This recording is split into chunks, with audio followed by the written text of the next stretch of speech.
네, 오늘 함께 나눌 말씀 제목은 내 하나님이 어디 있느냐예요. 지난주에 뉴스에 어제 나왔는데 투자의 귀재 오마하의 현인으로 불리우는 워런 버핏이라고 하는 분과 점심 식사 같이 하는 경매가 티켓 쿠폰 경매가 나왔습니다. 올해는 40억 3천만 원에 낙찰이 됐습니다. 이 워런 버핏은 이 행사 수익금을 전액 가난한 사람들에게 기부하기로 했고요. 매년 그렇게 하고 있습니다. 그럼 점심 메뉴는 뭐 특별한 거 있냐? 그냥 스테이크, 고기 써는 거예요. 시간은 대략 3시간 정도. 그리고 좋은 점이 있다면 무엇이든 다 질문에 대답을 해준다는 것입니다. 다만 무슨 주식을 언제 사고 언제 팔아야 되느냐, 이런 노골적인 질문만 대답은 안 해주고 다 대답을 해준다고 합니다. 3시간에 40억.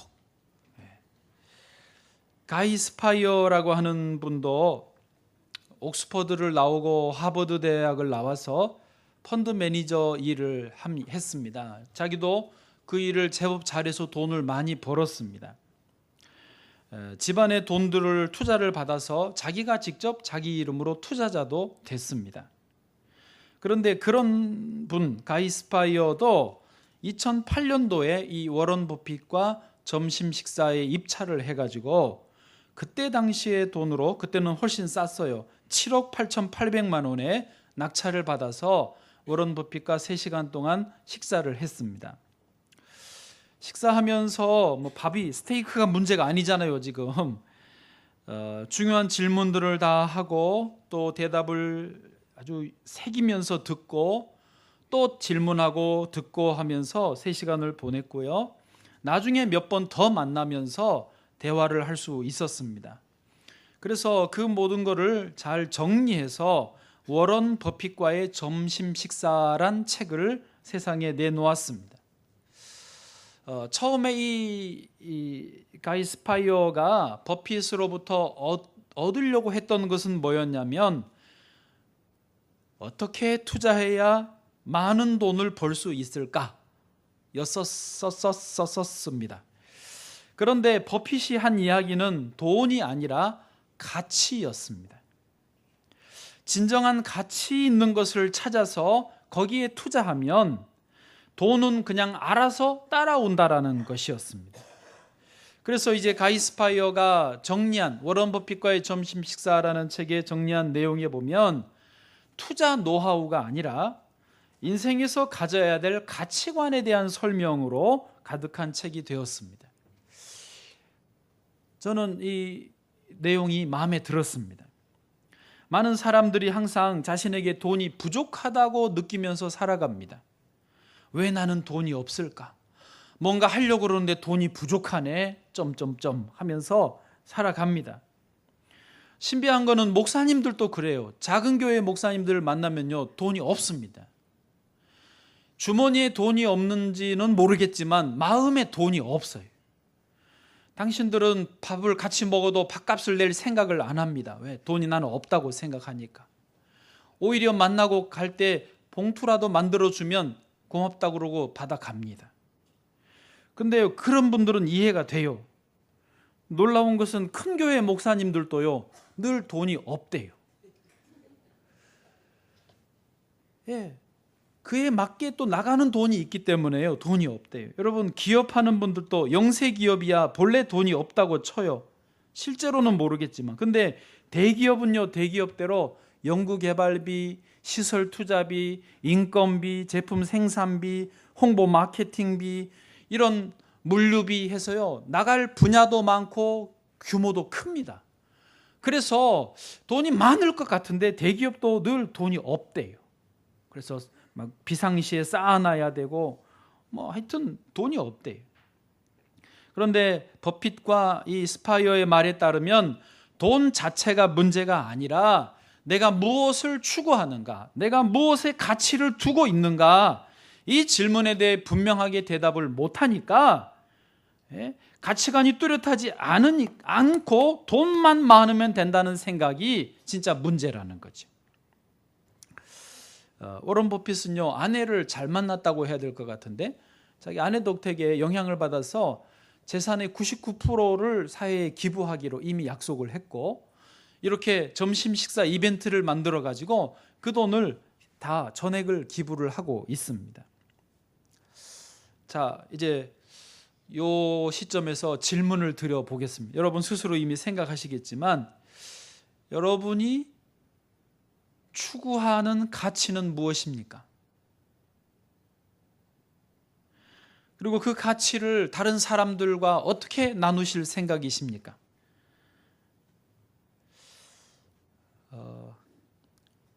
말은 안 하셔도 많은 분들이 돈에 가치를 두고 살아갑니다. 안 그런 척 연기를 하셔도 주님은 다 알고 계십니다. 물론 돈에는 분명한 가치가 있기는 있습니다. 강력한 힘도 있어요. 돈이면 되는 일들이 제법 있잖아요. 이 일은 아멘을 안 하셔도 됩니다만은, 문제는 뭐냐면 이 돈을 추구하고 돈을 내 인생의 중요한 가치로 삼다 보면 문제가 많이 생깁니다. 부작용이 생깁니다. 후유증도 심각합니다. 예를 들면 돈이란 놈은요, 아무리 많이 가져도 만족이 안 됩니다. 여러분 지금 가지고 있는 돈에 만족되시는 분 계십니까? 양이 100마리가 있는데 한 마리 있는 사람 거를 뺏어가는 게 인간이거든요. 대기업 총수라고 만족합니까? 이제 나는 돈 충분히 벌었으니까 나누겠다, 이런 분 거의 없습니다. 더 벌려고 하죠. 그러다 보니까 또 어떤 문제가 생기느냐, 자기보다 적게 가진 사람 앞에서는 아주 교만하고 거만하고 방제하기 이를 데 없습니다. 왜? 돈의 가치를 두었기 때문에 그렇죠. 근데 또 반대로 자기보다 더 많이 가진 사람 앞에서는요, 음매 기죽어. 어떡할 거예요? 그게 판단 기준이 되다 보니까 자기보다 많은 사람 앞에서는 꼴랑지를 내려야 되는 거죠. 열등감에 좌절감에 빠진다는 것입니다. 그래서 돈을 추구하는 사람이면 돈이 적어도 행복할 수 없고 많아도 행복할 수 없는 것입니다. 우리 서울대생이 많지는 않지만 신비한 거는요, 서울대생들에게 의외로 열등감이 많이 나타난다는 사실. 문과 쪽이면요, 법대에 안 다니면 다 열등감을 느낀대요. 이과 쪽이면요, 의대 안 다니면 다 열등감을 느낀대요. 예술 계통이면요, 피아노 전공 아니면 열등감일까? 그건 모르겠어요. 근데요, 법대생들 중에서도요, 수석 아니면요, 다 열등감에 빠져 있대요. 나는 수석도 못하고 겨우겨우 턱걸이로 들어왔다 그런대요. 그러면 수석이면 열등감이 없을까요? 나는 하버드도 못 가고 여기서 이러고 있네, 그러고 열등감에 빠져 있대요. 정말 웃기는 짬뽕입니다.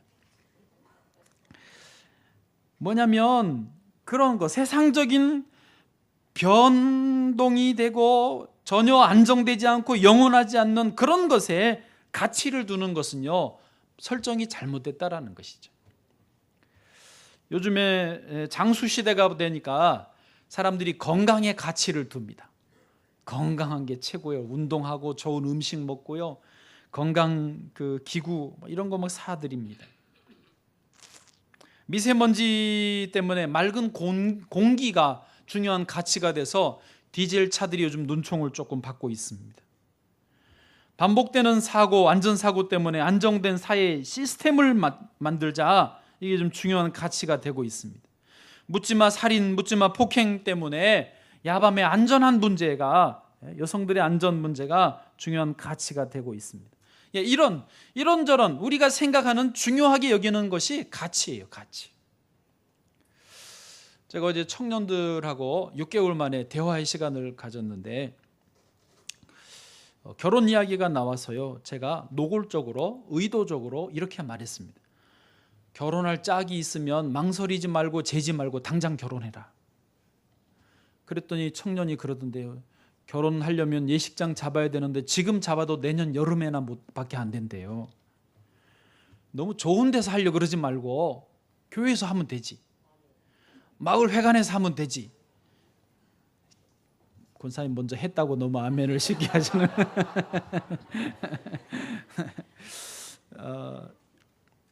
꼭 우리 교회만이 아니라 요즘에 우리나라 전체적으로 젊은이들의 결혼 연령이 늦어지고 있습니다. 여러 가지 이유들이 있겠는데 제가 볼 때는 별로 좋은 시각은 아닙니다. 왜냐하면 배우자의 직장, 또 결혼을 하려면 필요한 비용 준비, 또 서로 시간을 내서 그렇게 서로 어떤 이 가정을 이루어야 되는 데에 대한 손의 희생, 그런 분위기가 저 개인적으로는 이거는 아닌 것 같아요. 좀 마음에 안 들어요. 그래서 뭐 짝이 없으면 할 수 없지요. 뭐 혼자 할 수는 없으니까. 짝이 있다면 다른 건 너무 따지지 말고 빨리 결혼하라는 거예요. 여러분, 정말 중요한, 결혼을 하면서 정말 중요한 가치가 뭐예요? 예식장 좋은 데서 하는 거요? 음식 아주 고급지게 맛있게 하는 거요? 살림살이 혼수 잘 하는 거요? 웨딩드레스 이쁘게 입는 거요? 예, 그런 것도 가치가 없다는 말은 아니지만 정말로 결혼할 때 제일 중요한, 최고 1순위의 중요한 가치는 뭐냐? 서로 사랑하면서 행복한 가정을 이루는 거 아닙니까? 사랑하면서 행복한 가정을 이루기 원한다면 거기에 초점을 두고 나머지는 적당히 하자는 거죠. 예를 들면요, 더 화려한 예식장, 더 럭셔리한 살림살이, 더 좋은 넓은 신혼집, 이런 게 자기에게 중요한 가치가 된다면요, 그래 해봐요. 그래 멋있게 하고 넓은 신혼집에 살림살이 딱 갖다 놓고 이제 자랑하려고 집들이 딱 했어요. 근데 친구가 와가지고 자기는 지금 24평인데 친구는 32평이라고 그러네. 음매 기죽어. 냉장고 200만 원짜리 사다 놨는데 자기 집은 300만 원짜리 있다고 그러네. 어떡할 거예요? 그러면 그걸로는요 만족이 안 되는 거라고요. 참고로 저희는요, 저하고 저희 한 사람은 처음 만난 지 40일 만에 결혼했어요. 결혼 준비는요, 이제 결혼합시다 그러고 결혼한 게 2주예요. 2주도 너무 길더라고. 왜? 할 게 없어가지고. 교회에서 하죠. 주례 목사님이 해주십시오. 감사합니다. 그러고 이제 반지 정도는 맞춰야 될 것 반지 맞추고 예복 웨딩드레스 빌리고 끝. 할 게 없어요. 시간이 좀 남았는데 그날 결혼하는 당일날 아침에 그래도 조금 섭섭하니까 웨딩 촬영은 해야 되지 않겠느냐. 그래서 1월 달에 그 추위에 예술의 전당 가가지고 야외 촬영을 했어요. 오전에. 그리고 낮에 1시 예식인데 1시 반에 늦어져가지고 1시 반에 와가지고 결혼식하고. 그날 차가 밀려서 다 늦게 와서 괜찮았어요. 집은 그냥 제가 신학교 밑에 살던 반지 앞방 2칸짜리에 살고, 살림은 또 제가 쓰던 냉장고, 세탁기 다 있어요. 장롱 다 있어요. 그거 그냥 쓰고, 그리고 지금까지 잘 살고 있어요. 문제 있어요? 그게 정말 중요한 가치로 두지 않고 서로 사랑하고 서로 이해하고 친구 되어주고 행복한 가정을 이루어 가자. 그게 중요한 가치니까 거기에 모든 것을 쏟는 거죠. 다시 여쭙습니다. 저와 여러분이 진정으로 추구해야 할 최고의 가치는 무엇일까요? 혹시 마음속에 가족, 친구, 사랑, 뭐 좀 생각이 좀 깨인 분이면 환경 보호, 뭐 좋습니다. 이제 오늘 본문으로 들어갈 텐데요. 오늘 본문을 들어보시면서 한번 스스로 말씀에서 대답을 찾아보시기를 바랍니다. 자, 오늘 본문 시편 42편에요. 머리말에 이렇게 써 있습니다. 고라 자손의 마스기를 인도자를 따라 부르는 노래. 그러면 이 시편을 고라 자손이 썼나 생각이 되실 텐데, 정확히 말하면 고라 자손이 쓴 거는 아닙니다. 고라 자손은 레위 지파이고 이 시편 42편 2권이 있는 문서를 보관을 했던 것일 뿐이고, 실제로 이 시편을 쓴 사람은 다윗 왕이었습니다. 특별히 다윗 왕이 압살롬의 반란을 피해서 피난길에 울면서 쓰던 시편입니다. 그런 배경이 본문의 3절에 4절에 나와 있습니다. 3절 한번 같이 읽어보시죠. 본문 3절입니다. 시작.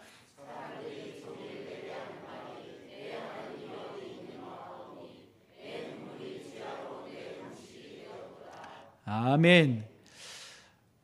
다윗은 반역이 일어나서 갑작스럽게 저녁에 자기 신하들과 백성들과 함께 왕궁을 벗어나야 했습니다. 신발도 못 신었고 먹을 것 입을 것 아무것도 못 챙기고 피난길에 올랐습니다. 저를 봐보세요. 예루살렘 성이 있으면 바로 옆에 감람산이라고 있는데 피난길이 하필 감람산을 오르는 길이 됐습니다. 맨발에, 여러분 생각해 보세요. 피난길에 아들이 반란이 일으켜서 도망가면서 얼마나 처량해요. 근데 길이 하필 오르막길이에요. 몸이 힘들죠. 마음이 힘들죠. 발은 아프죠. 그래서 울면서 올라갔다라는 거예요. 그게 사무엘하 15장 30절에 이렇게 되어 있습니다. 제가 읽어드려 보면 다윗이 감람산 길로 올라갈 때에 그의 머리를 그가 가리고 맨발로 울며 가고 그와 함께 가는 모든 백성들도 각각 자기의 머리를 가리고 울며 올라가니라. 아멘. 자, 이제 계속 감람산을 고개를 넘었습니다. 이제 내리막길이 들어섰습니다. 그때쯤에 바우림이라고 하는 동네를 지나는데 해필 또 바우림에는 시므이라고 하는 인간이 살고 있었습니다. 시자가 들어가는 거 여자분들 안 좋아하시죠? 이름도 시므이. 이분은 남자이지만 다윗을 아주 싫어했어요.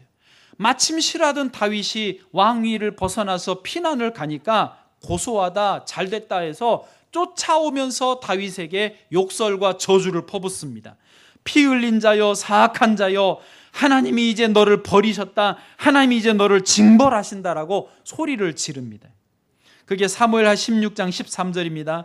다윗과 그의 추종자들이 길을 갈 때에 시므이는 산비탈로 따라가면서 저주하고 그를 향하여 돌을 던지며 먼지를 날리더라. 아멘. 자, 이렇게 배경과 오늘 본문의 3절이 같이 맞아 떨어지면서 이게 지금 다윗의 시편, 압살롬 피하여 도망가던 길이라는 것을 알 수 있습니다. 또요, 4절도 다윗의 시편인 것을 설명해 줍니다. 4절은 여러분 같이 읽어보세요. 시작. 내가 전에 성의를 지키는 무리와 동행하여 기쁨과 감사의 소리를 내며 그들을 하나님의 집으로 인도하였더니 이제 이 일을 기억하고 내 마음이 상하는도다. 아멘. 본래 다윗은요, 최고의 예배자 아니었습니까? 이스라엘 백성을 다 동원해서 하나님 언약궤를 모셔오고 정해진 장소에 모신 다음에 성가대 찬양을 드리고 악기를 연주하기 위해서 하나님 앞에 즐거운 소리를 내게 했습니다. 다윗 자기는 하나님의 앞에서 춤을 추면서 예배자의 모습을 보여주었습니다. 그런데 그랬던 다윗이 이제는 그 성전인 성소가 있는 예루살렘 성을 벗어나서 다른 길로 도망가고 있으니까 마음이 힘든 거예요. 이제는 그 하나님을 성소에서 예배도 드릴 수 없고 함께 찬양도 기쁜 소리도 낼 수 없구나라고 하면서 그 일을 기억하고 마음이 상하도다라고 고백하고 있는 것입니다. 자, 이제 저를 봐보십시오. 저와 여러분이 주일날 교회를 항상 나오실 수 있으면 그게 최고의 축복인 줄을 깨달으시기를 바랍니다. 전화 신방을 해보고 보고도 들어보면 직장 때문에 또 가정사 때문에 여러 가지 형편 처지가 달라서 다양하지만 못 나오시는 경우들도 있더라고요. 그런데 그러면 문제가 발생해요. 여러분, 주님 앞에 주일에 나오지 못하는데도 아무 문제가 없다면 그게 이상한 거예요. 뭔가 내면으로 외면으로 문제가 생기는 것이요, 그게 자연스럽고 당연한 것이고, 하나님이 나를 지금도 기억하고 계시고 사랑하고 계시는구나, 그 증거인 것입니다. 다윗도요, 성소를 떠나서 돌아오고 싶어도 돌아올 수 없는 길을 가면서 지금 문제가 발생합니다. 내면의 문제, 외면의 문제. 내면의 문제는요 5절 상반절에 발생합니다. 표현되어 있습니다. 5절 상반절만 읽어보세요. 시작. 내 영혼아 내가 어찌하여 낙심하며 어찌하여 내 속에서 불안해하는가. 아멘. 거기까지만요. 거기 어찌하여 영혼이 낙심하고 어찌하여 영혼이 불안해하는가. 낙심과 불안 두 단어가 나오는데요. 낙심이라는 말은요 슬픔의 무게 때문에 이게 고개가 아래로 숙여진다, 마음이 아래로 가라앉는다, 그런 의미입니다. 불안이라는 말은요, 이 문자 그대로 설명을 해드릴게요. 지금 바다 한가운데 자그마한 배가 떠 있습니다. 그런데 파도가 높은 파도가 노를 치면서 지금 자기 배에 있는데 왔어요. 이제 여러분 배에 타 있다고 생각해 보세요. 파도 높은 파도가 오면 배에 타고 있는데 어떻게 됩니까? 네? 올라갑니다. 하늘도 높은 줄 모르고 파도 맨 위로 올라간 배가요. 여보세요? 이해되시죠? 배가 올라가요. 파도 위로 쫙 올라갑니다. 그 다음에는요 그 높은 파도가 지나가면 내려가야 되죠. 쑥 내려갑니다. 빛이 꺼지는 듯이 쑥 떨어져서 어디까지 내려갑니까? 마치 여기가 바다 속인 듯한, 파도 위에 높은 파도가 있고 내가 현재 위치는 밑이니까 위에 파도가 덮을 듯이 그렇게 밑으로 떨어지는 것입니다. 그리고 또 그 파도가 지나면 다시 다음 파도가 오면서 올라갔다가 또 내려왔다가 올라갔다가 내려갔다가 이 일을 반복하는 것이 여기 지금 말씀하시는 불안이라는 뜻입니다. 여러분, 하나님을 떠나고 예배의 자리를 지키지 않으면 내면에서 이런 낙심과 불안의 문제들이 생기는 것입니다. 여러분, 어쩌다가 교회 나오시면 혹은 한 주 빠지고 교회 나오실 때에 전혀 편안하십니까? 그러면 참 연구 대상이실 거예요. 오랜만에 나오면요 뭔가 발이 참 잘 안 떨어지고 마음이 조심스럽고 좀 낯설다, 이러신 게요 정상이라고요. 내가 주일을 하나님 앞에 나오지 못할 때에 그런 질문이 생겨요. 내가 믿음이 있기는 하는 건가? 내가 믿는 사람인가 안 믿는 사람인가? 내 영혼이 늘 불안하고 두렵고. 그래서요 주일을 잘 못 지키면서 열심히 살아서 돈을 많이 버는 사람과 주 앞에 나와서 성소에서 예배를 드리면서 돈을 적게 버는 사람 중에 누가 더 행복할까요? 후자가 훨씬 행복합니다. 깨달으시기를 바랍니다. 또 하나는요, 더 심각한 문제는요 외면의 문제입니다. 3절에 상반절에 그게 나와요. 3절에 상반절에 사람들이 종일 내게 하는 말이 뭐라고요? 너 하나님이, 내 하나님이 어디 있느냐 하오니 내 눈물이 취하로 내 음식이 되었도다. 외면의 문제는 뭐냐면요, 사람들이 나에게 너 믿는 사람이냐? 너 하나님 어디 있냐? 너 교회 다니지? 너 예수 믿는다면서 하나님이 너 뭐 도와줬는데? 하나님이 도와주셔서 뭐가 좋아졌는데? 라고 공격을 받아, 영적인 공격을 받으면 할 말이 없어요. 나도 지금 하나님께 간 지가 오래됐고 나도 좀 옥수수 빼먹듯이 잘 이빨이 많이 빠졌는데 꽃감 빼먹듯이 네 하나님이 어디 있냐라고 물을 때에 답할 게 없어요.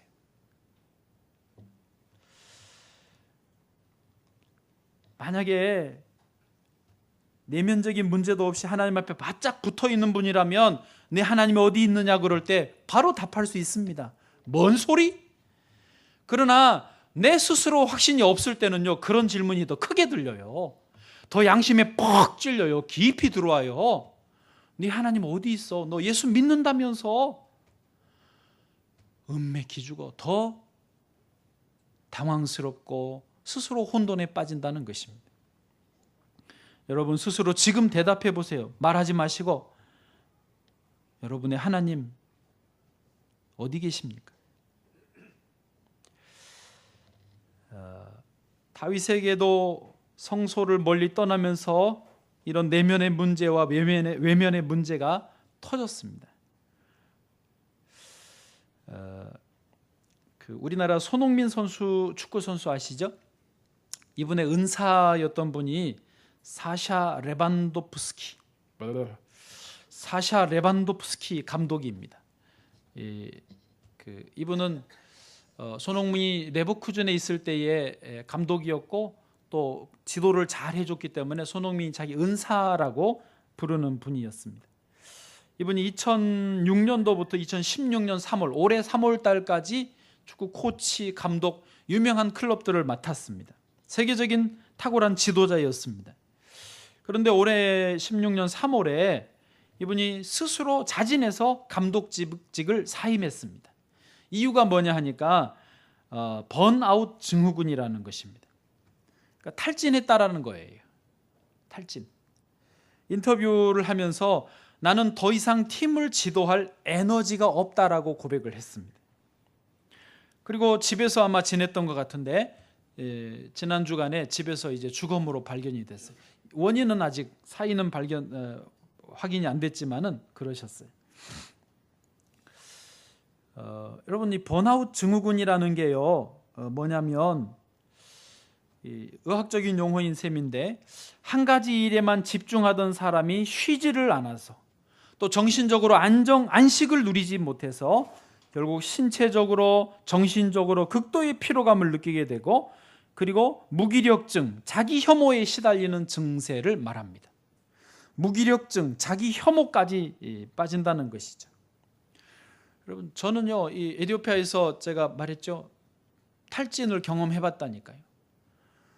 돈 1,000만 원, 2,000만 원 프로젝트 비용 보내주고 이걸로 같이 일하자고 이메일 보내는데 나는 그게 너무 싫었어요. 지쳐가지고 돈도 싫고 아무것도 싫다. 난 이메일도 하지 말고 전화도 하지 말고 날 그냥 내버려 두라고 막 그랬어요.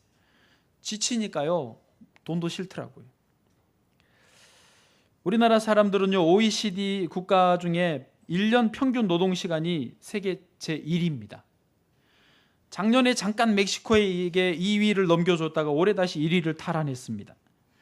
세계 노동시간 평균은 1770시간인데 우리나라는 2285시간이랍니다. 놀라지도 않으시네. 515시간을 더 많이 합니다. 하루에 2-3시간 이상씩을 우리나라가 OECD 평균보다 더 많이 노동을 하신대요. 글쎄 고생이 많으십니다. 이야기를 해도 웃지도 않고 이렇게 너무 심각하게 받으시니 참 부담스럽네요. 왜 우리가 탈진이 올까요? 왜 우리가 내면과 외면의 문제들이 생길까요? 그것은요 우리가 인간이기 때문입니다. 이세돌이 알파고하고 바둑대기를 펼쳤을 때 이세돌은 물도 마셔야 되고 화장실도 가야 되고 끝나면 음식도 먹어야 되고 잠도 자야 되고 하지만 알파고는 이세돌이 화장실 간 사이에 나버려요.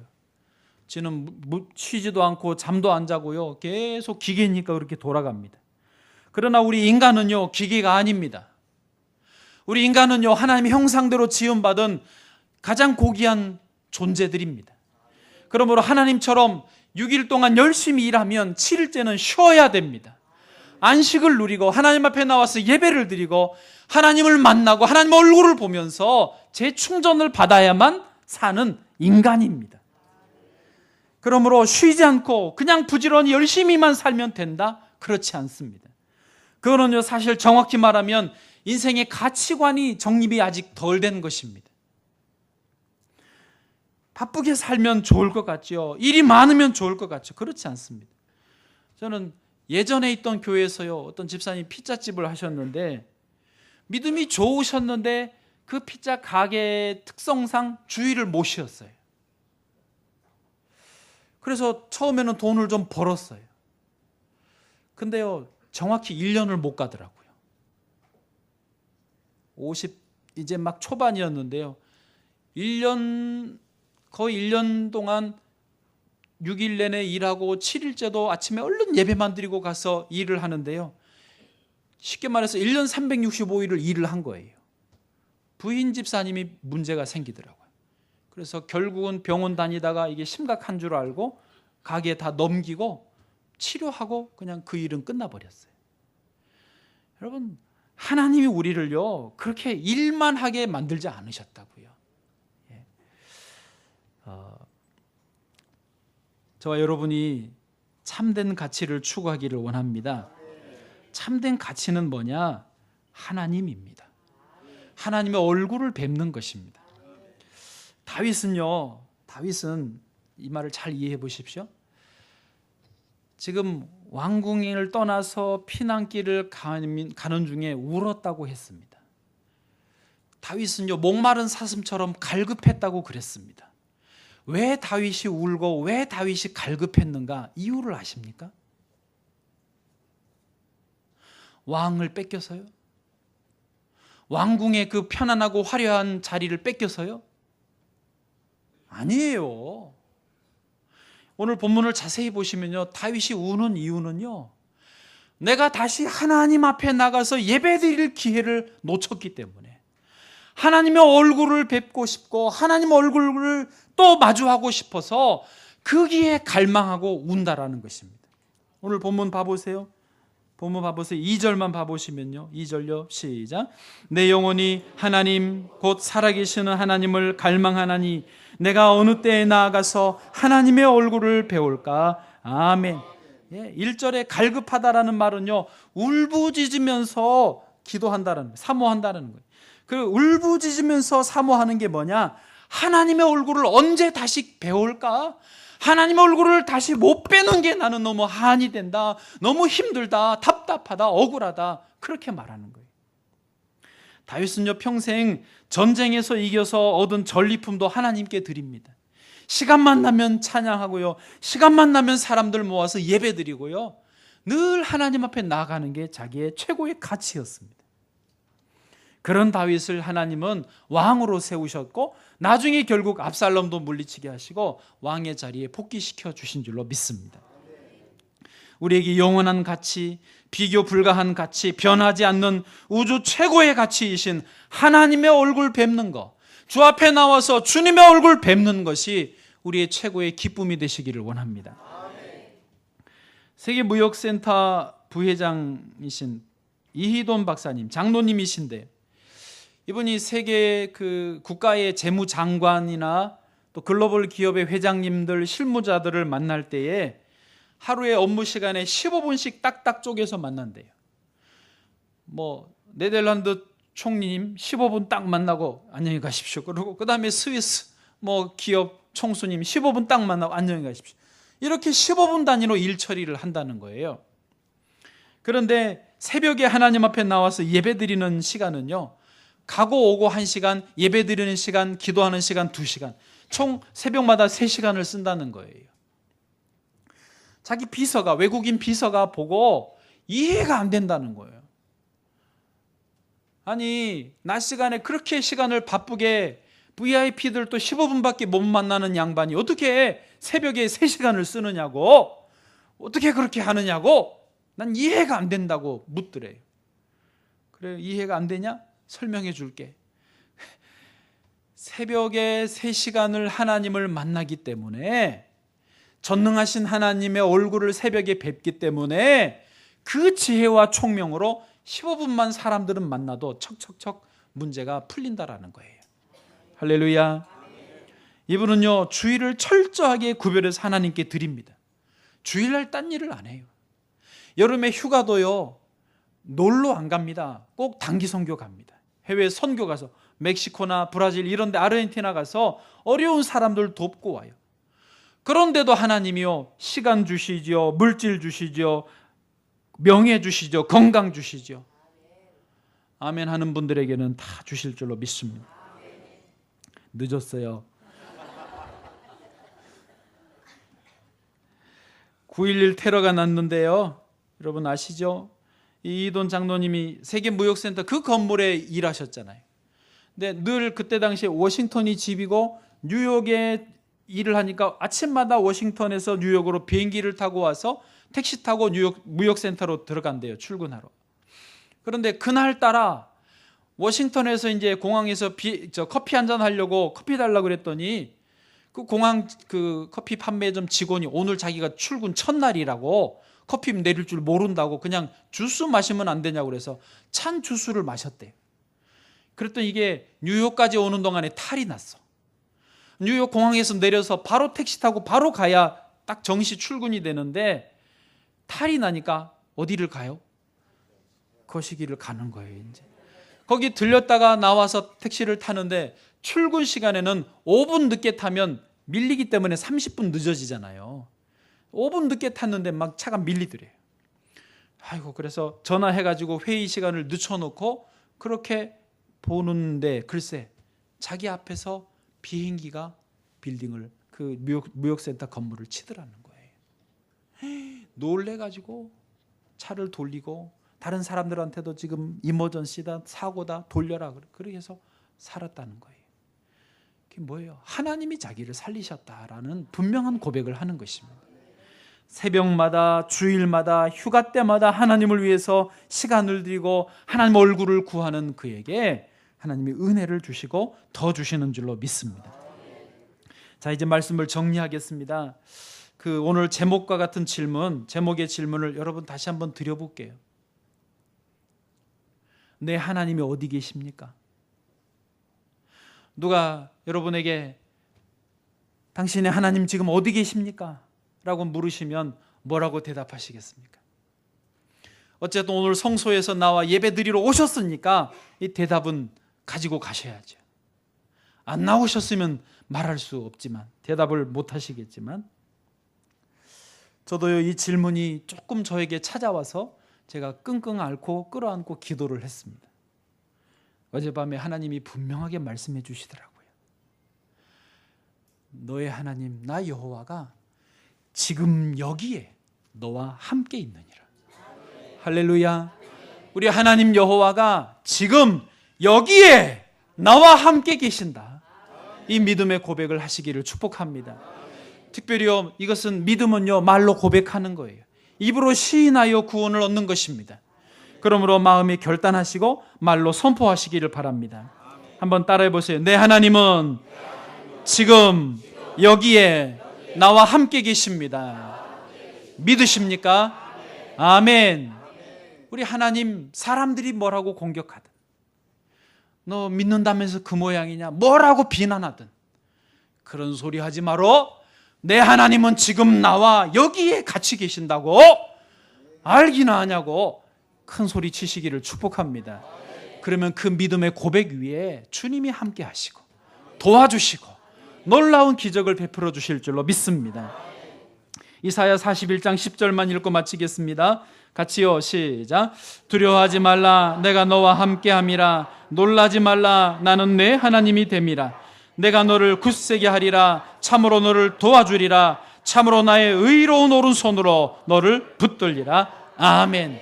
하나님이 저와 여러분과 지금 여기에 함께 하심을 믿습니다. 그 하나님과 또 한 주간 동행하시고 승리하시기를 주의 이름으로 축복합니다. 기도하겠습니다.